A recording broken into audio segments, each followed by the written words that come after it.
Bonjour. Le Premier ministre, ministre de la Défense, Ahmed Bakayoko, a été porté en terre hier. Et si tous vos journaux étaient au convoi du mort, chacun retranscrit son deuil à sa manière.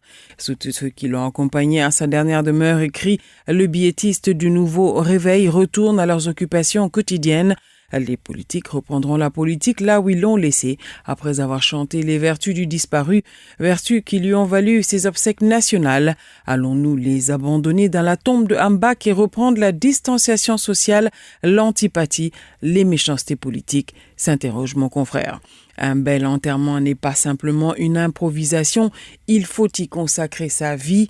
Force est de constater à travers les hommages, les photos, reportages, les témoignages qui noircissent les pages des quotidiens Le Patriote ou encore Fraternité Matin de son vécu. Il aura marqué des vies, chacun à son niveau a dit « nous ne t'oublierons jamais » et mon confrère de se demander si abandonner toutes les valeurs qu'il a défendues toute sa vie ne reviendrait pas simplement à le laisser mourir une deuxième fois et à l'oublier à jamais tout simplement. Passer la sidération, les hommages, puis la résignation, la valse à trois temps, la danse de ce qui reste, le nouveau réveil de, je cite, poser tout haut les questions que tout le monde se pose tout bas, puisqu'au sortir du deuil national, le pays doit reprendre sa marche sous la houlette d'un gouvernement. À quand donc la confirmation des intérimaires? Le journal de rappeler que le chef d'État ivoirien, Alassane Ouattara, avait nommé 2 ministres pour assurer l'intérim du Premier ministre défunt hors du pays pour des raisons de santé. Il s'agissait de Patrick Hachim, nommé Premier ministre, chef de gouvernement à titre intérimaire, et de Téné Birahima Ouattara,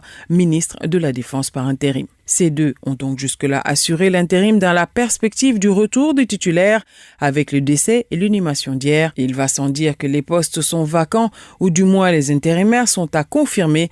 La question, c'est quand, s'interroge mon confrère. Si Patrick Hachi est confirmé, poursuit le journal, comme Premier ministre, il lui reviendra de proposer après les législatives du 6 mars et au vu des résultats un gouvernement à nommer. Quelle sera la configuration de ce gouvernement attendu bien avant l'annonce du décès de Ahmed Bakayoko, ou alors attend-on que tous les contentieux au niveau du Conseil constitutionnel soient vidés pour que tous les résultats soient connus. Enfin, le journal de se demander, ira-t-on pour l'ouverture du débat politique pour que les Ivoiriens se parlent à nouveau, apprennent à se refaire confiance en vue de travailler pour la même Côte d'Ivoire, ou alors maintiendra-t-on le vase clos dans une position de repli partisane? Tout le monde observe, tout état de cause, conclut le journal.